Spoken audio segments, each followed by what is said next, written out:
večer in lepo pozdravljeni na okrogli mizi s naslovom Prepletanja mokre bolezni, ki je del cikla dogodkov projekta Ko telo govori pesem, ki povezuje umetnost in izkušnjo raka. No, s temi dogodki ustvarjamo prostor srečanja vseh, ki se jih je bolezen kakorkoli dotaknila, osebno, skozi bližnje ali kot vprašanje skupnosti. Projekt organizirata Zavod Omrežje in Društvo Škuc, podpirata pa ga Mestna občina Ljubljana in Ministrstvo za kulturo. No, današnji dogodek v Škucu se je začel že popoldne z delavnico kreativnega pisanja, nadaljuje pa se z našo okroglo mizo. Danes je dan boja proti pljučnemu raku, november pa je mesec ozaveščanja o raku prostate in ob tej priložnosti bomo spregovorili o tem, kako umetnost odpira prostor za izražanje, povezanost in delovanje onkraj bolezni. Kako je lahko umetnost ključ in upanje tudi v najtemnejših trenutkih. Pa tudi kako nam ustvarjalnost pomaga, da ostanemo dejavni in prisotni. No, danes so z nami Jerneja Vrabič, pesnica in rekreativka, ki je pred 4 leti kot nekadilka prijela diagnozo pljučni rak, ALK pozitiven.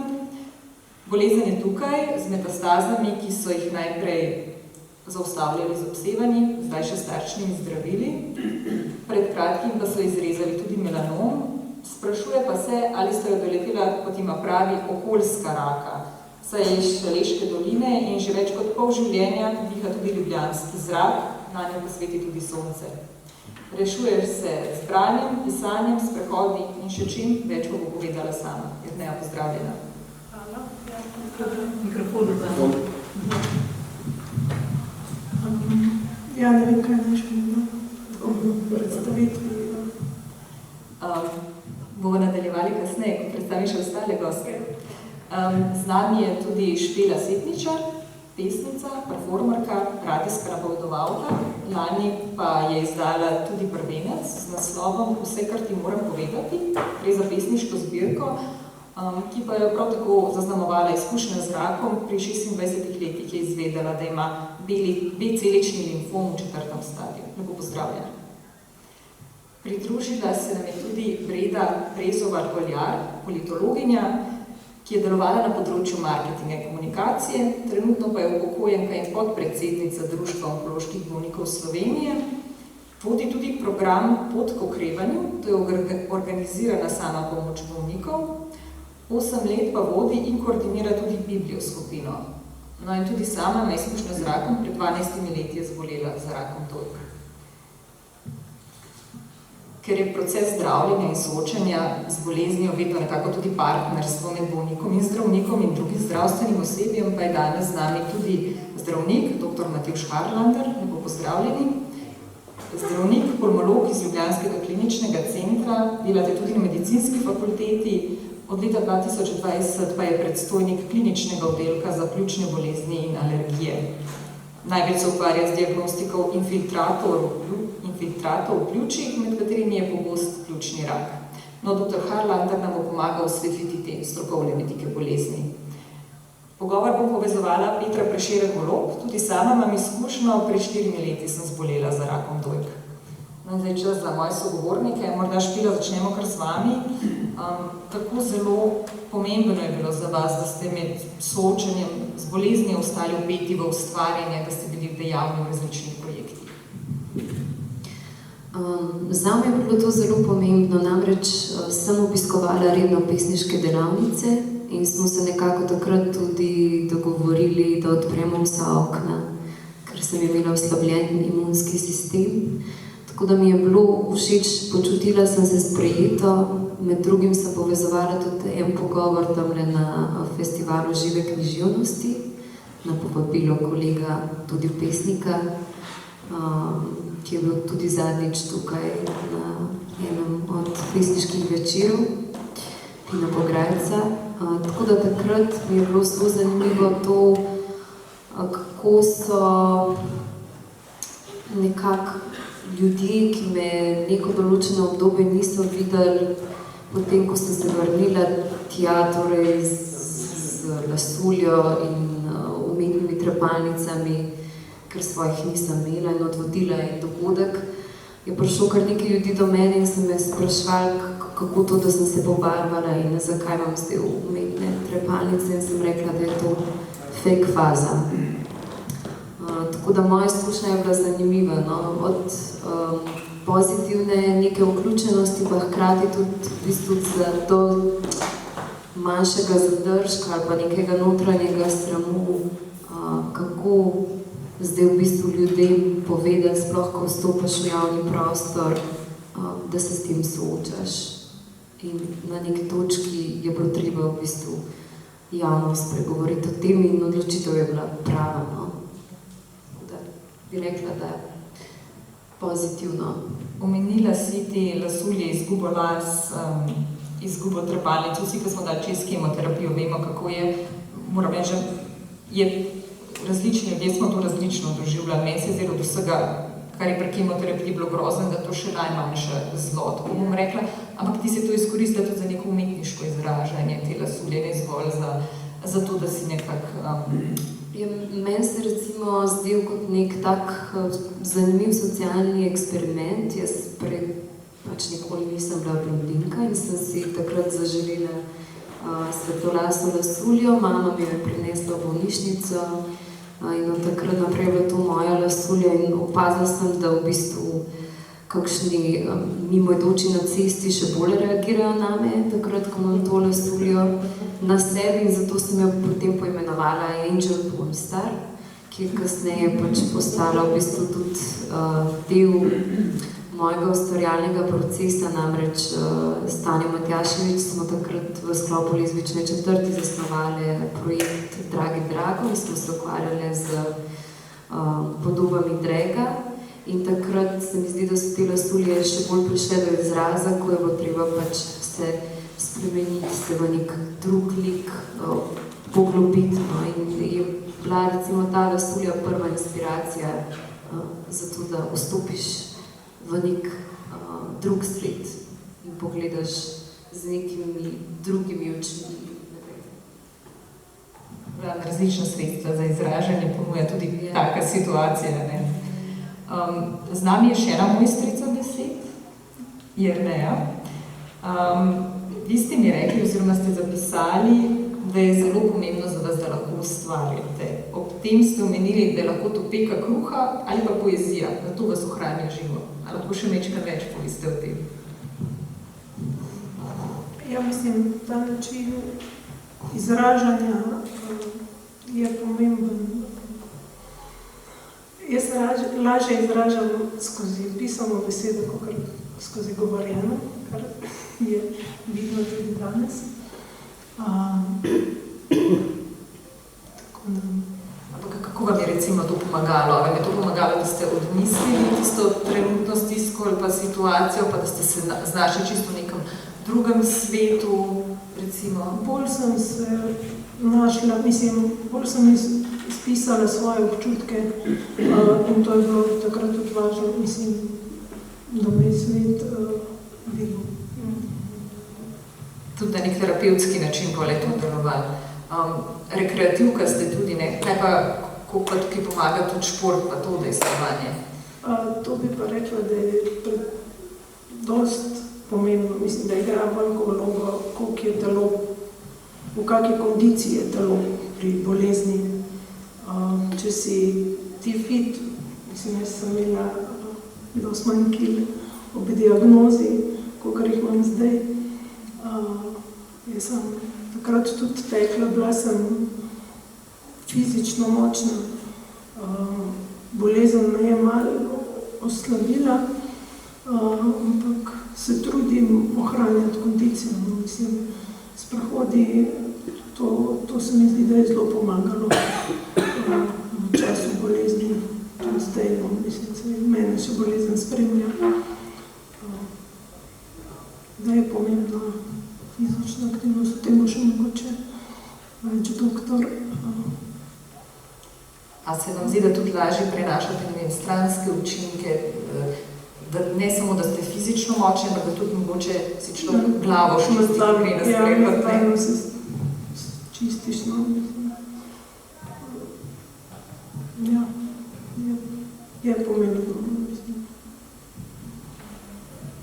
predem dam besedo dr. Harlanderju še gospa Breda. Tudi vi imate izkušnjo bolezni, hkrati ste pa podpredsednica Društva onkoloških bolnikov Slovenije.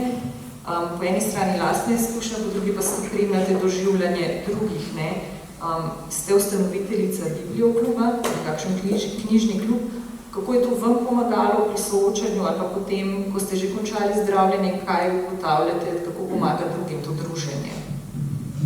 Prvič, zahvalila bi se v imenu našega društva za povabilo. Zdi se mi izjemno pomemben današnji večer in tudi cel sklop aktivnosti, ki jih izvajate znotraj projekta, da na nek način spregovorimo vsi tisti, ki smo doživeli to izkušnjo in znotraj Društva onkoloških bolnikov Slovenije vodim program podpore bolnikov, ko si pomagamo z osebno izkušnjo na poti od soočanja, zdravljenja in rehabilitacije in potem seveda tudi življenje s to boleznijo, čeprav se zazdraviš, vendar le ostajajo posledice. Ampak da se vrnem v današnji temi, bi rekla sledeča.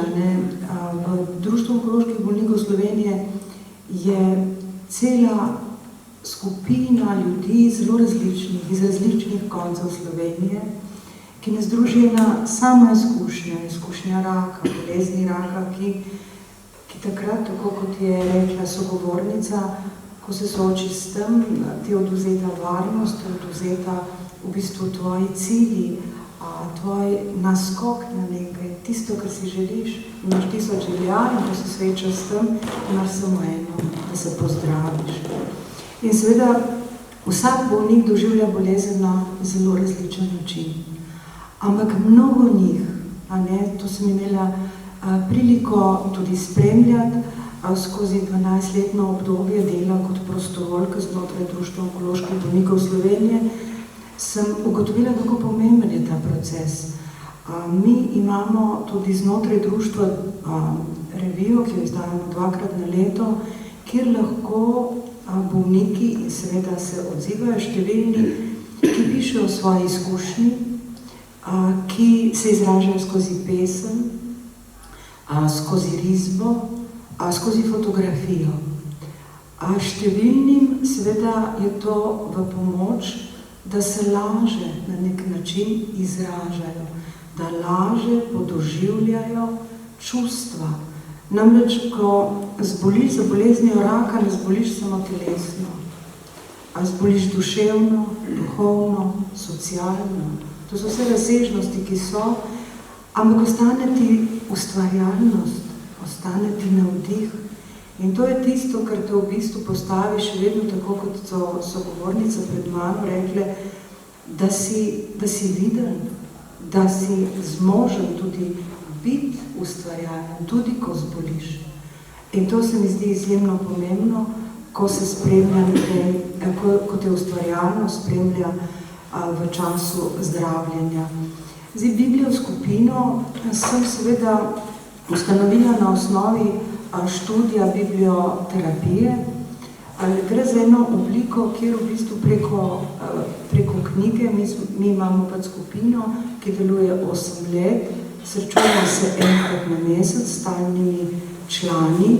Gre za to, da smo v zaupnem in varnem okolju, lahko preko medija knjige, ki jo izberemo, na nek način izražamo sebe, izražamo svoj notranji svet, svoje pričakovanja, svoje sence, svoje veselja in pa seveda identifikacija.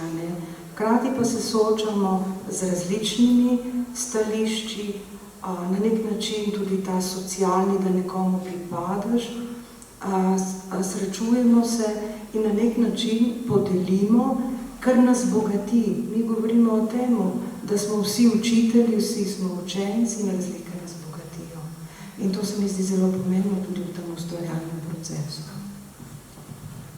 Dr. Harlander, slišali smo že načine, kako ljudje nekako skozi to bolezen ohranjajo ustvarjalnost, ohranjajo to vir neke moči. Kaj pa vi opažate? Kako bolniki s kakšnimi, bom rekla, ali metodami, ali pa hobiji nekako si pomagajo pri tem soočanju? Kako pomembno je to ustvarjanje? To je zelo različno. Ogromno je preživajo svojo bolezen in se tudi spopadajo s temi simptomi in dojemanjem tega, kaj se jim zgodilo.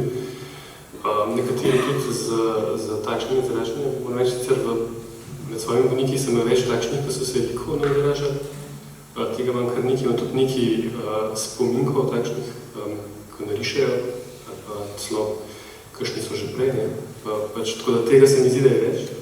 Literarnih del mojih ni bilo veliko tega vprašanja. Ampak ja, očitno neka distrakcija je potrebna, neka mož usmeriti svojo energijo. Najbrž, če jo usmeraš v to, da ruminiraš v svoje bolezni, to najbrž ni dobro za posameznika. Boljše, da se uresničaš z nečem, kar lahko narediš takrat.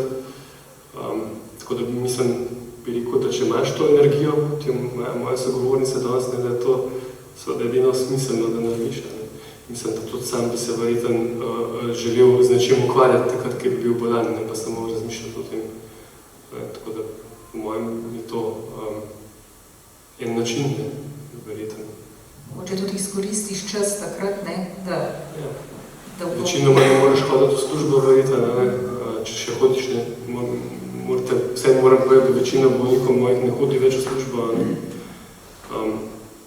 Ampak ja, vsi pa dobijo nek čas, imam sodelavca, ki zdaj še dela, moj sodelavc na oddelku je imel črevesnega raka. En let ga ni bilo, ne?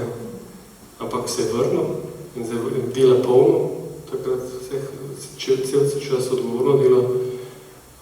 Tako da nekateri ljudje zmorejo, da grejo še, da so ustvarjalni, tudi da se vrnejo po bolezni težke. In pa res je individualne izkušnje in zgodbe, ne? Jaz mislim, da so razlike ogromne od takšnih do najbolj drugačnih. Zdaj, mislim, kar sem dosti dobil občutek, ko se pogovarjamo o tem, je mogoče me kar malo presenetilo sprva, je to popolno sprejemanje bolezni, ki ste pokazali, so štiri, odprto govorite o tem, kaj je bilo. Nimate dvomov glede diagnoze, nimate dvomov glede tega, da se vam je to zgodilo, ker to je pogosto, se mi zdi pri ljudeh, da kar ne morejo se sprijazniti s to novo realnostjo, v kateri se takrat znajdejo. In zdi se mi, mogoče na ta način tudi potem to sam sebi priznaš, da se ti je to zgodilo, da si to zdaj ti, in pač, da moraš od tukaj naprej, kakorkoli že.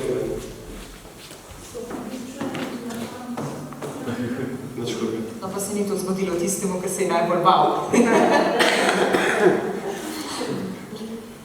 Ja, meni so zdravniki rekli ob diagnozi, poskušajte živeti čim bolj normalno, karkoli pa že to takrat pomeni, karkoli pa že zmoreš, ampak v smislu ne se zdaj videti vlogo bolnika, Poskušajte početi vse, kar vas veseli in vse, kar zmore. Enostavno reči, da ne. Ja, ampak je pa dober nasvet. Je pa ne več razmišljati o belih zajčkih, zelo težko je ne razmišljati o bolezni, takrat, ko dobiš normalno. To je najbolj simpel, najbolj klišejski nasvet je počnite vse, kot ste do zdaj, Sem sorry, ker sem vam povedal, da imate raka, Ja, ampak drugače v resnici to, kakorkoli klišejsko, pravzaprav je res, Bodite telesno aktivni, počnite stvari, ki vas veselijo, jejte hrano, ki vam je všeč, Ampak nekateri te preprostosti življenja ne znajo tako dobro vzeti, Nekateri iščejo izhode v raznih obljubah čudežnih ozdravitev, zdravil, ki naj bi pomagala, pa jih zdravniki ne želimo predpisati. Takih zgodb ni tako malo. No, ampak se tiče človeško, vsi iščemo... Jaz nobenemu bolniku ne zamerim, ampak včasih ne veš, kako bi dosegel takega človeka. No je pa res, da potem, ko so mi rekli, živite čim bolj normalno, in sem rekla, super, bom izhodila naprej v službo, pa bilo... To pa ne. To pa ne vemo, če bo šlo. Tako da... Potem pa je bilo, smo pa se zavedali resnosti situacije. No, ampak danes je dan boja proti pljučnemu raku. Cel mesec. Pardon, cel mesec, se upravičujem, hvala. Se pravi, trebušnost in pardon, no, hvala. In več kot očitno je, da čeprav opozarjajo kajenje eden izmed glavnih dejavnikov tveganja, to še zdaleč ne drži, da je to bolezen samo kadilstva. Ne ne drži, pravzaprav smo o tem začeli malo več govoriti, mogoče zadnje obdobje. Čisto matematiko vzemete, v Sloveniji leta 2022 so zboleli 1675 ljudi z pljučnim rakom. Od tega jih je 15 do 20% zboleli zaradi drugačnih razlogov, ne zaradi kajenja. To nanese 300 bolnikov, ne? To ni majhna številka, to je rang kakšnih drugih, recimo temu srednje pogostih rakov v Sloveniji.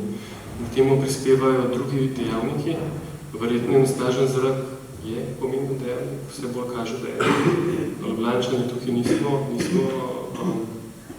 v najbolj ugodnem mestu na svetu in ne bomo, ker nimamo vetra. Nimamo zime, zrak stoji, ne danes, ampak bolj spet ne. In smo mesece izpostavljeni umazanemu zraku. Potem so pa še drugi verjetno dejavniki življenja, kot ga imamo trenutno, k temu prispevajo. Tako da zdaj tega raka ne bo moglo odpraviti, ampak unga, ki je pa s kajenjem povezan, pa najbrž bi lahko. Zdaj, mislim sicer, da se tukaj stvari spreminjajo, da je manj kajenja. In tudi incidenca pljučnega raka v resnici pada. Mislim, težko razložiti. Številka narašča, ampak narašča zato, ker se staramo kot populacija. Če bi naša populacija bila toliko stara, kot je bila pred 20 leti, bi bilo danes raka manj pljučnega, kot ga je bilo. Tako da ta narast, ki je tukaj, je posledica staranja ljudi. Tako da to so ti elementi, na katere ne moramo vplivati. Čez čas bo boljše, ampak ne še zdaj. Kako? Tiš čas ne bo naš. Ne bo naš. Zdaj, ena izmed težav je, da se pljučnega raka odkrije zelo težko, ne? Ja. Ampak imate pa tudi spodbudne novice, izjemen napredek v medicini, ne? Morda lahko še kaj o tem poveste. Mislite o presejanju? V smislu tudi novih zdravljenj, novih načinov zdravljenja. Mislim, da trenutno večja korist bodo prinesla zdravljenja trenutno. Zdaj malo več kot polovico primerov pljučnega raka odkrijemo v metastatski fazi. To pomeni, da imajo ljudje že zasevke ob diagnozi v tistem trenutku. Pa še 25% je takih, ki imajo lokalno razširjeno bolezen, se pravi pliza po prstnem košu, ni več samo en tumorček, ampak so zgavke, je vraščanje. Tako da, če tako vzamemo 70 do 75 bolnikov, procentov ima bolezen, ki je pravzaprav ne bomo mogli na enostaven način ozdraviti. So pa zdaj nova zdravila, prišla imunoterapija, tarčna zdravila, verjetno se bo še kakšno pojavilo v bližnji prihodnosti, s katerimi se da to bolezen v bistvu spremeniti iz nečesa, kar te v kratkem času umori, ubije, v nekaj, kar vrata kronična bolezen in lahko ljudje dolgo časa živijo. Ne samo dolgo, ne, tudi kakovo življenje je pomembno, ne? Mislim, absolutno, ne, se razume samo po sebi. Jernej, lahko tukaj zadaš še vprašanje, morda? Kako neka divka, rekreativka, kako ste vi opazili, da nekaj ni v redu?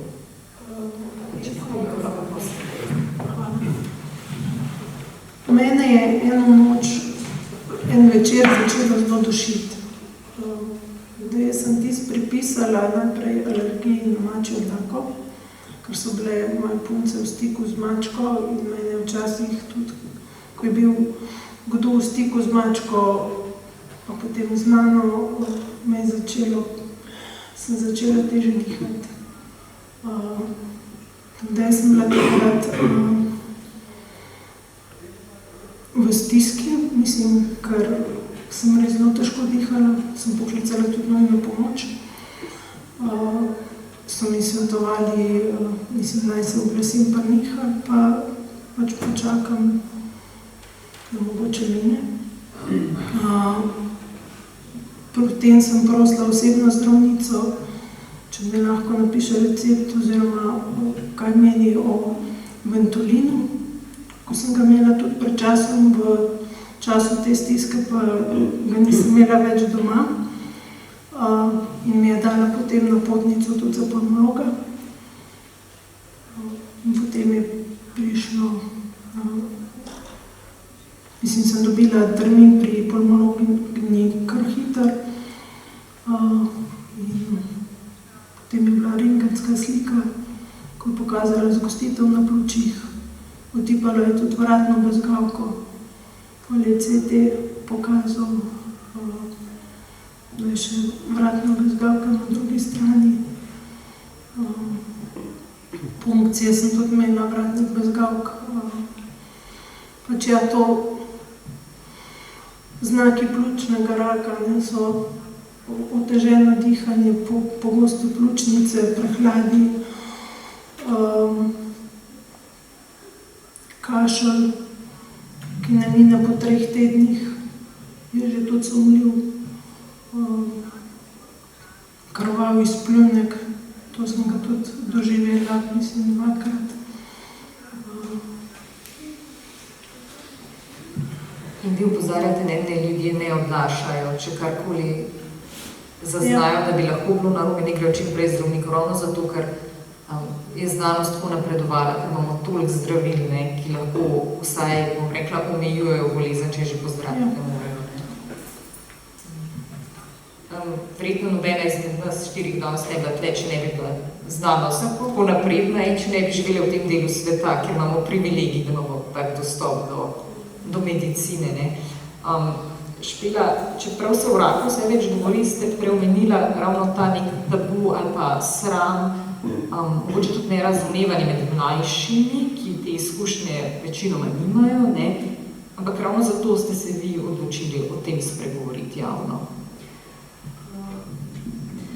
Ja, mogoče, zdaj, če pogledam iz moje strani, jaz nikogar nisem poznala, ki bi bil mojih let takrat, pa poznam kar veliko ljudi oziroma tako.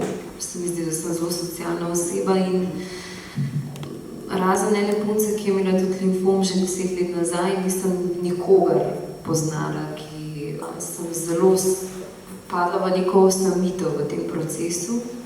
Vse dokler v bistvu na Onkološkem inštitutu nisem spoznala celo 2 deklet, ki sta v resnici obe prihajali tudi iz moje generacije, vsaj po letih in ne vem, zdaj se mi pa zdi, da vedno več v bistvu opažam, ali pa mogoče tudi, da ljudje malce bolj govorijo o tem, da jim ni težko se odpirati pa povedati, da to imajo. In tudi meni se je zdel takrat zelo pomembno, da se odprem in da javno spregovorim na nek način o tem. Tudi me je mogoče malo spodbudilo to, ko sem spoznala mojo takratno civno na Onkološkem inštitutu, Jašo, ki je pravzaprav tudi nekako javno že prej spregovorila o tem. In nekako se mi je zdelo tako, da je to en zelo dober občutek neke opolnomočenosti, no, da je to nekako, da ne rabiš potem vsake osebi, ko jo srečaš in vidi, da si brez las ali pa da si neki bolan, vsakemu posebej razlagati, kaj je narobe s tabo. Tako da tudi iz tega razloga se mi je to zdela zelo dobra ideja, pač povedati vsem naenkrat, pa naj se to pač razve, kakor je, ker zdaj, ne vem, mene 1 leto, pol leta ne bo na vseh socialnih dogodkih in tako je pač, kaj zdaj, pač to se dogaja, ljudje zbolimo. Je pa težko, no, zato ker sploh, ko si star 26 let, nikoli ne pomisliš na to, da bi lahko imel 4. stadij raka. Mislim, tako, meni se ti sanjam, jaz sem mislila, da sem ves čas prehlajena. Tudi sem težko dihala, ker sem imela sindrom vene kave. Torej, v mediasti imamo so bezgavke pritisane na žilje v srcu, kar je v bistvu povzročilo, da mi je otekla glava, roke in da sem težko dihala, ker je bil ta pritisk zelo močen.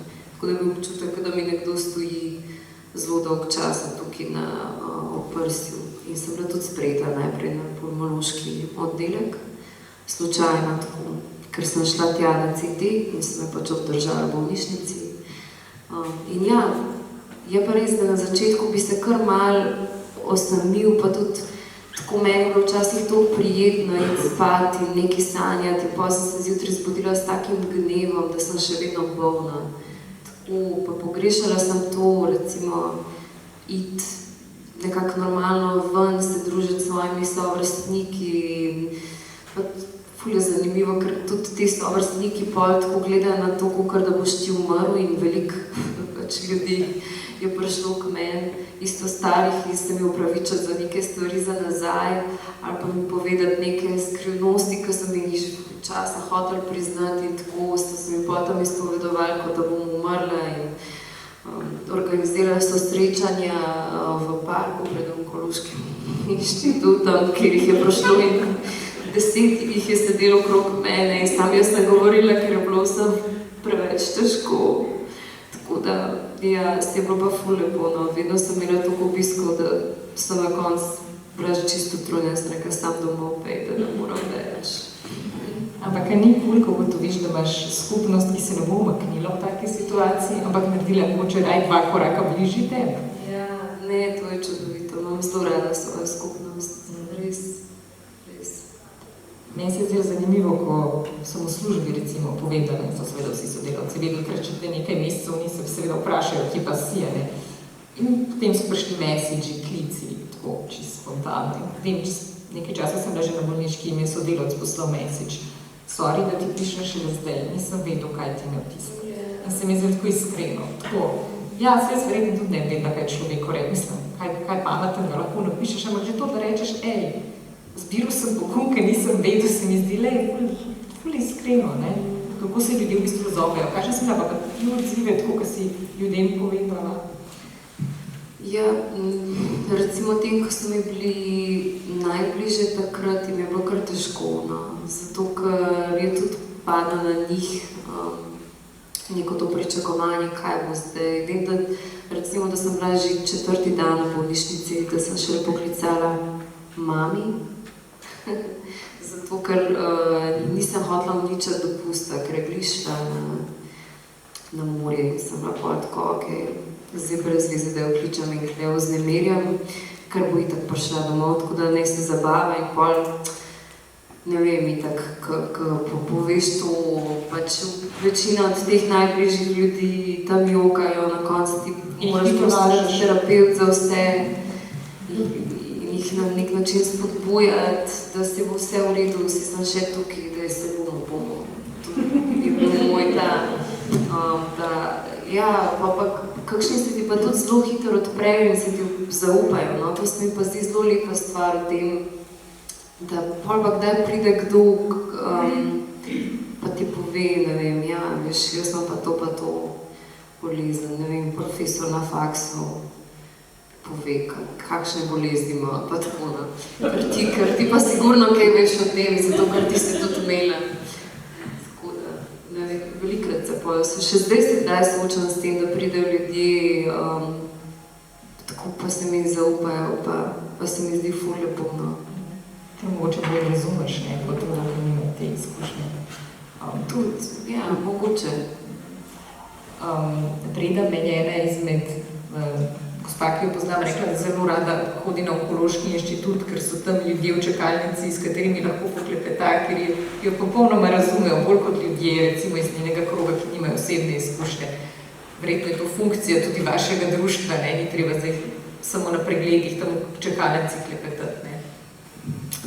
Ja, ta izkušnja, ko govori bolnik z bolnikom, mi rečemo temu, da govorimo podoben jezik, da se razumemo, da lažje čutimo, ne.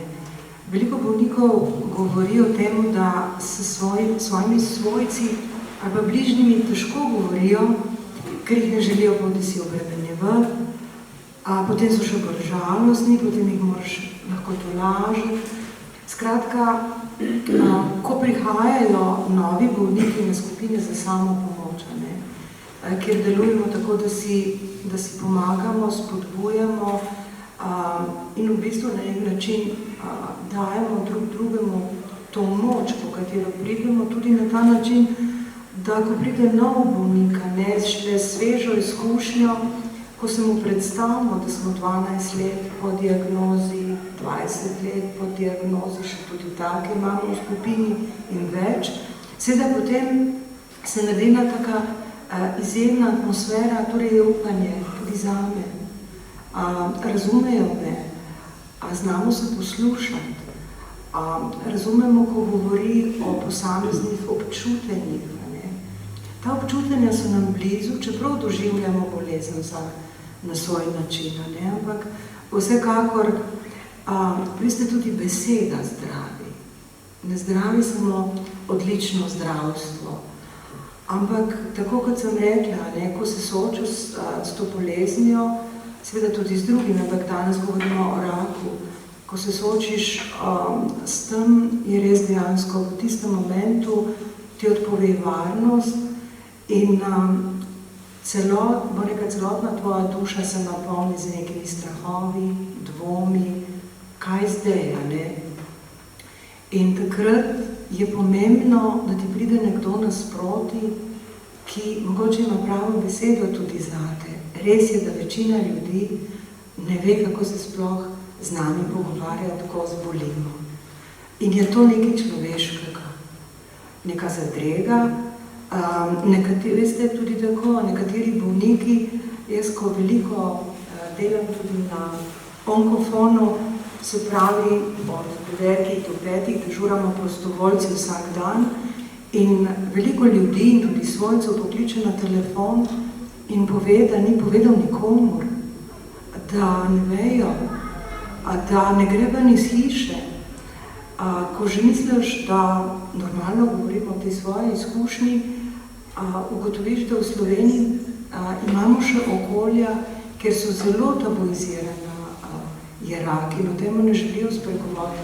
Zato so tako zelo dragocene, ali so to Facebook skupine, ali so to skupine za samo pomoč, ali so to mogoče neki telefoni, ki so v pomoč bolnikov, kjer delujemo usposobljeni prostovoljci z izkušnjo raka in tudi strokovnjaki, da na nek način odložiš eno breme, eno stisko, da se velikokrat rečejo, zelo ste mi pomagali, pa mogoče niti da veš čim, mogoče samo s tem, da sem poslušala, da sem tam bila. Veste, včasih se zgodi, da se bolnik, ko se pogovarja z njim, se zjoče, a takrat zdržiš, ker nekako se spomniš tudi enih svojih trenutkov, enih sivih, jaz rečem temu, žutih minut, ki smo jih imeli vsi. Tako da je pomembno to, da spregovorimo. Zdaj, nekateri ne zmorejo besedati. Takrat slikajo, takrat fotografirajo, takrat mogoče skozi pesniško obliko govorijo o neki svoji veliki stiski, o strahovih, o minljivosti. Ker nekdo, ki se sreča z diagnozo raka, seveda pomisli na smrt. Čeprav je to danes obvladljiva bolezen. Pa vendar ne. Kje sem jaz? Kako bo moj izid? Potem pa vidiš, da je ta skala prevelika in da preveč zreš v neko zelo žareče sonce in rečeš, ne, danes ta dan, dan po dan. To je ne rekla psihoonkologinja, ne se sekirati na zalogo. Mogoče samo še to, eno skupino online, ki jo vodim, imam eno članico, ki reče, veste, jaz imam 2 ure za rak. Pa smo rekli, kako to mislite? Tako. Jaz se z rakom lahko v določenem dnevu samo 1 uro pogovarjam, potem pa to odmislim. Veste, tako, imam samo uro za rak. Jerneja, tudi vi ste našli svojo skupnost, ampak na spletu. Nam lahko mogoče poveste kaj več o tem. Torej niso samo društva bolnikov, svojci, bližnji, ampak tudi splet je lahko prostor, kjer najdemo ljudi s podobno izkušnjo. Jaz bi rekla, da človek, ki zboli za rakom, išče eno skupnost, išče podobne zgodbe. Jaz sem primerjalka tudi, da lahko primerjaš, da lahko se nekam postaviš, mislim.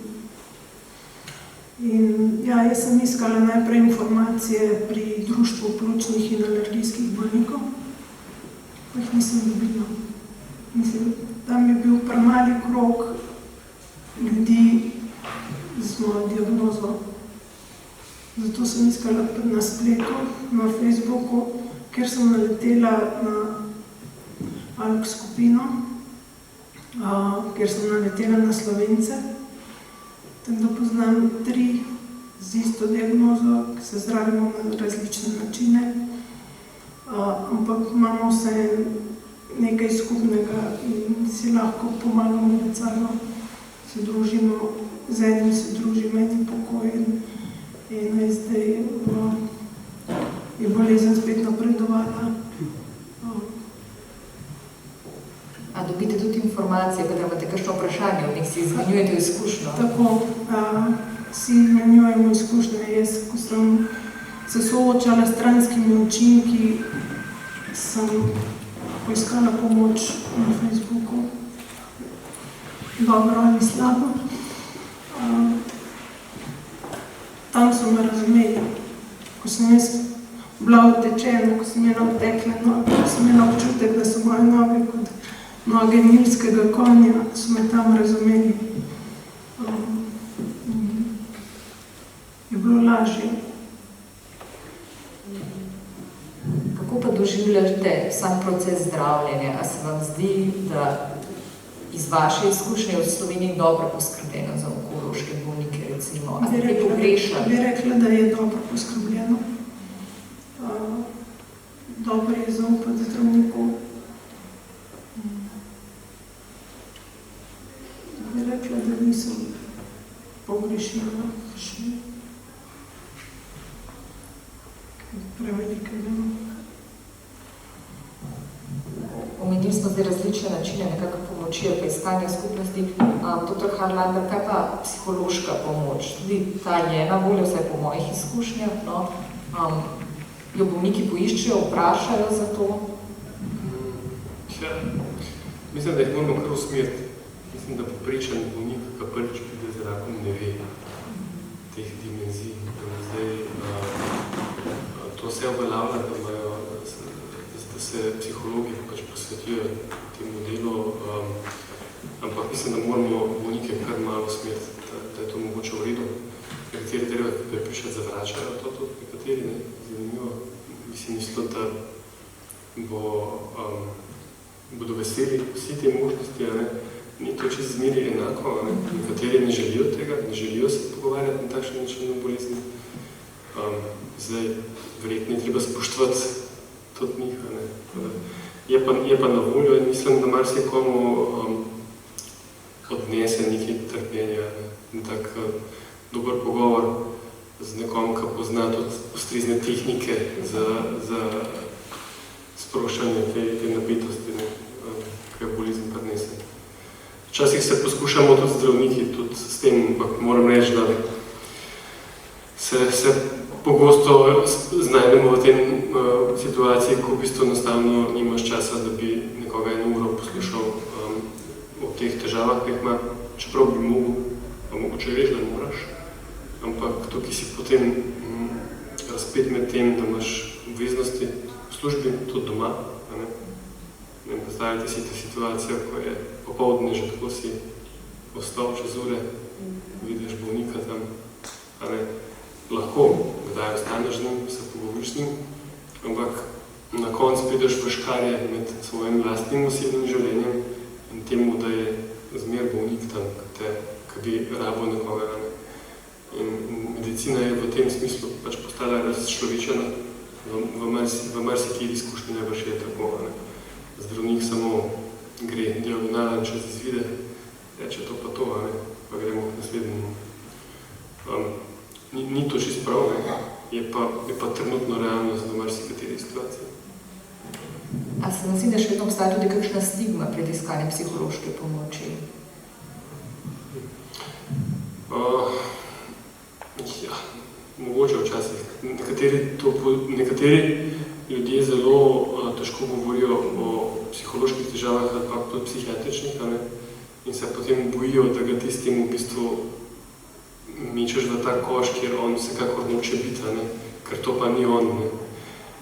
Spomnim se ene izkušnje z enim bolnikom, ki je bil sprejet na psihiatrično kliniko. Razlog, zakaj je začel skrajno čuden se vesti, so bili pa zasilki na meningah. To se je spregledal. V urgentni obravnavi tega bolnika se je to spregledal in so njega za schizofrenega označili. In mi smo nekako takrat tik pred smrtjo temu bolniku postavili diagnozo raka, da to je rak, da to ni psihiatrična bolezen. Se spomnim, da me je poklicala žena njegova in se mi je ful zahvaljevala. Mi je najtežje to, da so tega človeka, ker je takrat bil čisto normalen človek, funkcioniral, okarakterizira za psihiatričnega bolnika z motnjo, ne, in to v družini postavili večjo stigmo, kar pa to, da je pač imel raka, pa za raka umrl. To je bilo za njih sprejemljivo, ne. Ni bilo pa sprejemljivo to, da je narkovajk normi. Omenili ste to, ne, da pač ves čas v ambulanti je seveda omejen, bolnikov je verjetno vse več, ne. Zdaj, vsaj zame je bilo včasih ta obisk kar stresen, a bom vprašala vse, a si bom zapomnila vse, a si bom spisala vse, a sem zdaj to prav razumela in bolj doma razmišljaš, da sem prav interpretirala zdaj te stvari, kako naj se človek pripravi. In priti, da se znamo odkljukajo. Z beležnico. Ja. Mogoče to sploh ni slabo, ne, ker v bistvu učinkovito, ne.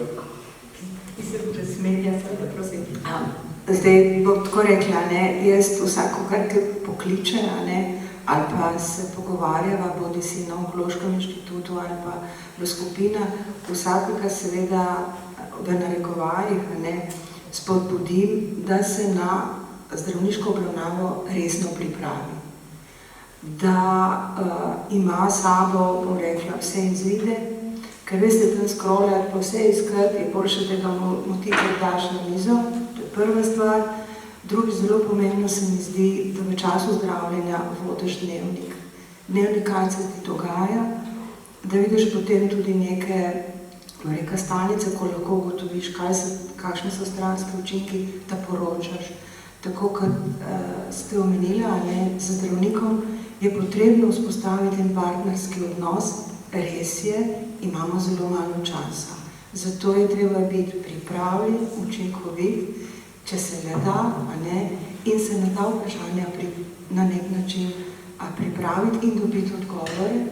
Zdaj, jaz tudi spodbujam, čeprav nisem imela osebno te izkušnje, šele kasneje, da imamo nekoga s seboj. Bolnik sliši nekaj, nekdo zraven pa sliši še kaj drugega, ker bolnik sliši samo tisto, kar je slabo in zablokira. Ampak zdravnik je rekel še vrsto informacij, ki so tudi pomembne.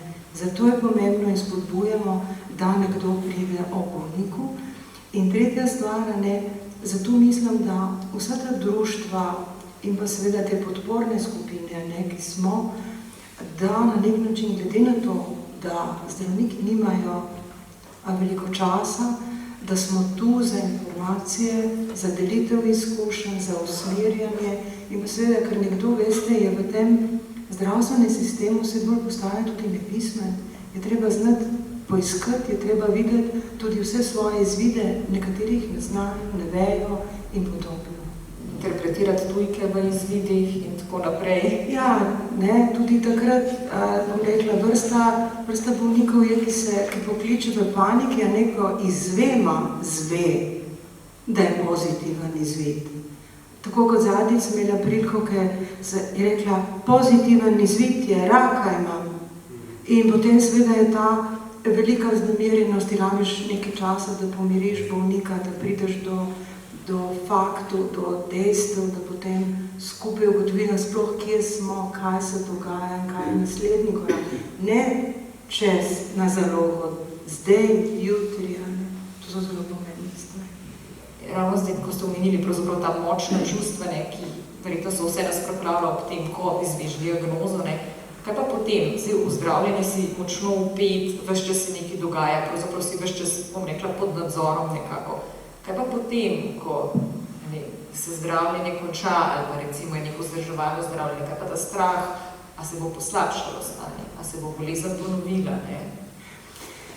Večina bolnikov in tudi sama imam to izkušnjo, seveda zelo sem pozorna na čisto vse simptome, ki se mi zgodijo. To je neka zadeva, s katero sem se jaz pač sprijaznila, da živim s tem. Za vse, kar se pojavi, kaj če je? Kaj, če se je ponovilo, kaj, če je napredovalo. To je sicer, bom rekla, legitimno vprašanje, ki pa seveda, tako kot je rekla sogovornica, čim prej do zdravnika preveri. Ko me kdo vpraša, a mislite, da je, če vas skrbi, pejte in preverite. To je najboljše, kar lahko mu rečem. Ne čakaj in ne googlej, to tudi, bom rekla, ena taka, seveda so spletne strani, ki so lahko v pomoč, ampak veliko je tudi, bom rekla, nekoristnih in marketinških stvari, ki nikomor ne koristijo. Tako da ja, je pomembno, da smo informirani bolniki, da se pripravimo, po drugi strani pa seveda, da vemo koga in kdaj. Je pa tukaj tudi treba povedati, da verjetno zelo vpliva na to tudi odnos med bolnikom in zdravnikom. Če mu ti zaupaš, če se počutiš, da bo odziven, da boš dobil odgovore, potem ne čutiš potrebe, da greš googlat. Potem veš, da mu lahko napišeš mail, pa bo odgovoril. Ja, res je, tudi zdravniki, veste, so različni, tako kot smo bolniki. Z nekaterimi razvijemo lahko zelo dober odnos in to je tisto najboljše, najbolj žlahtno. Prizadevamo si vsi, da bi ustvarili partnerske odnose, ampak žal z vsemi to ni mogoče. Včasih me bolniki tudi sprašujejo, kaj in kako, mogoče zamenjati tudi onkologa. Jasno, da je danes vsak dragocen, ampak je pomemben ta odnos, da se počutiš varen, da veš, da je to tam zate, in da na nek način mu zaupaš. Ker najhujše je, če jaz jemljem neke, bom rekla, dodatke in ne vem kaj, in da onkolog to ne ve, sem v fazi zdravljenja in to lahko kontraindicira. Zato je pomembno, da imamo ta bi rekla, dober odnos, partnerski odnos, za katerega danes vsi govorimo, ampak bom rekla, veste, tako kot je med bolniki, tako je tudi med zdravniki. Vsekakor bom pa tako rekla, da večina nas, ki smo bili v obravnavi na Onkološkem inštitutu, lahko rečem, da je dobra obravnava. To mislim, da se strinjamo vse sogovornice, da smo hvaležni za kakovostno in dobro obravnavo. Morda čisto proti koncu še, zdaj vse, ki nas je zaznamovala ta bolezen kakorkoli, mi se je verjetno delno tudi nekako spremenila, zaznamovala, čeprav nas to ne opredeljuje in ne definira. Morda vprašanje za vas tri, kaj se vam je zdi, da ste spremenile sami pri sebi, ali pa kako vas je ta izkušnja mogoče spremenila v pogledu na svet, življenje,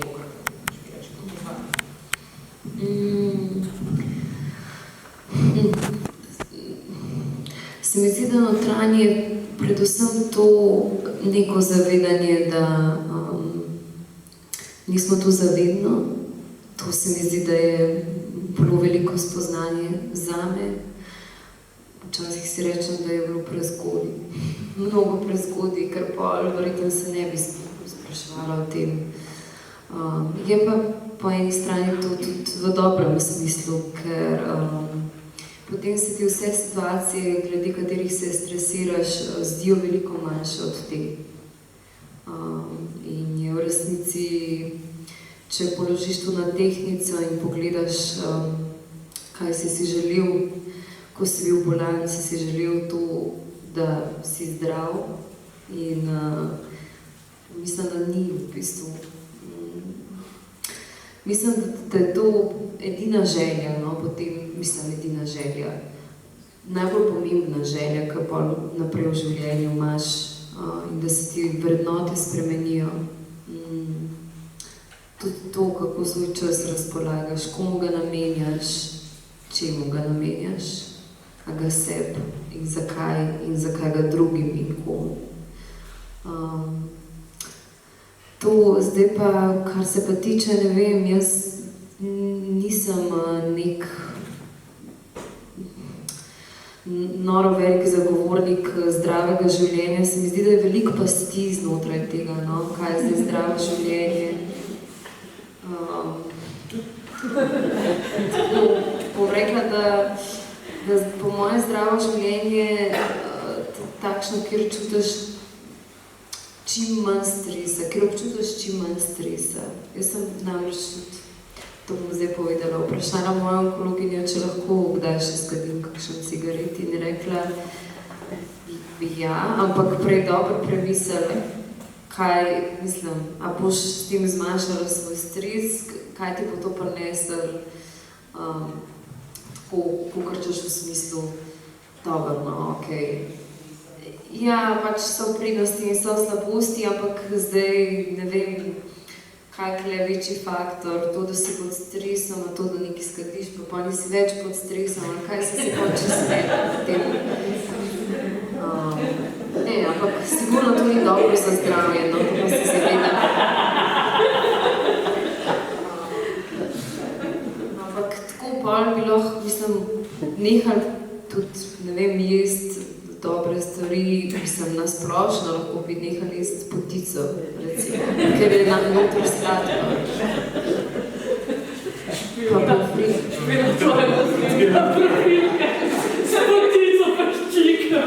Ja, potica pa cigarete, to je približno enako. Se mi zanimiva kombinacija. Nisem še slišal za to kombinacijo. Jaz ne vem, kaj je zdravo življenje, pač velike gurujev, ki to vejo.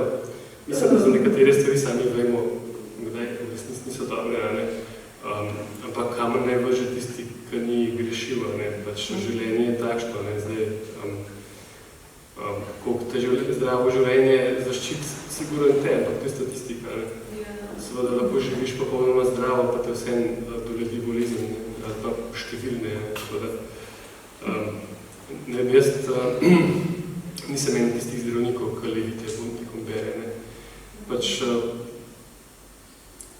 jaz ne poznam nobenega kadilca, ki ne bi vedel, da ima kadilsko bolezen, ki ima vsi vejo. Še več kaže, ponavadi precenjujejo, koliko je to škodljiv, ne.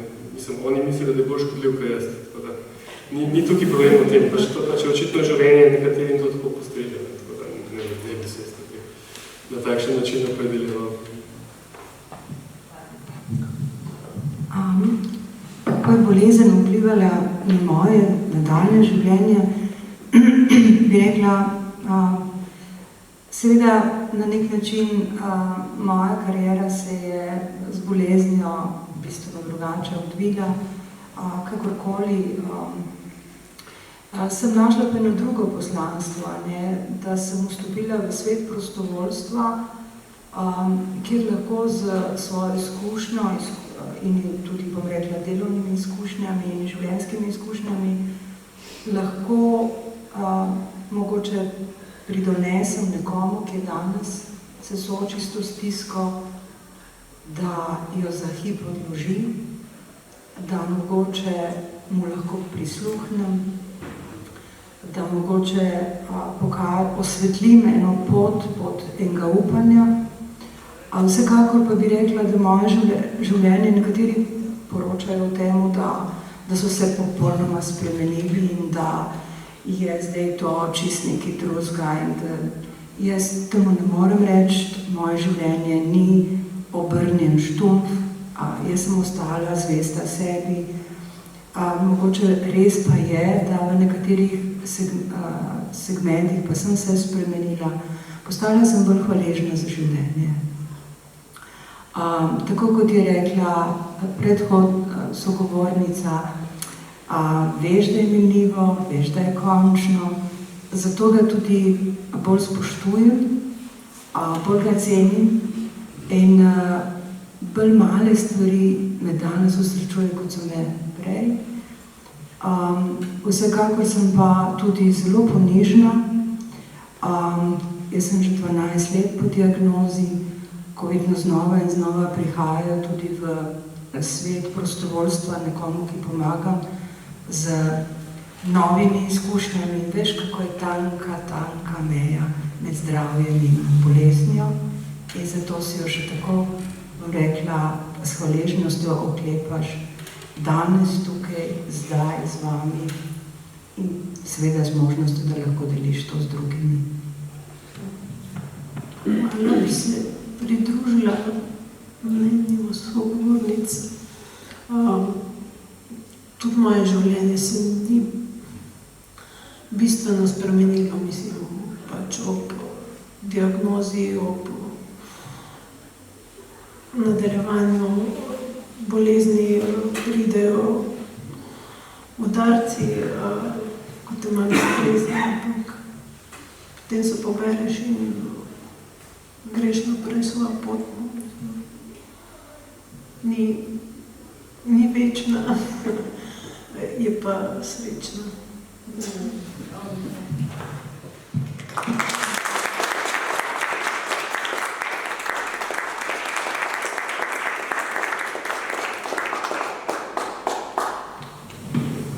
Najlepša hvala sogovornicam in sogovorniku. Je še kakšno vprašanje iz občinstva? Čas za vprašanja bo tudi v druženju po naši okrogli mizi. Potem pa najlepša hvala vsem, hvala tudi občinstvu. In za konec še vabilo. Dogodek se nadaljuje jutri ob 20. bo v Škucu literarno-performativni dogodek, kjer bo potekalo branje pričevanj. In ob tem tudi vabilo, da delite svojo izkušnjo, ne glede na to, ali je zaznamovala vas ali pa vaše bližnje. Vsem lep večer še naprej. Hvala.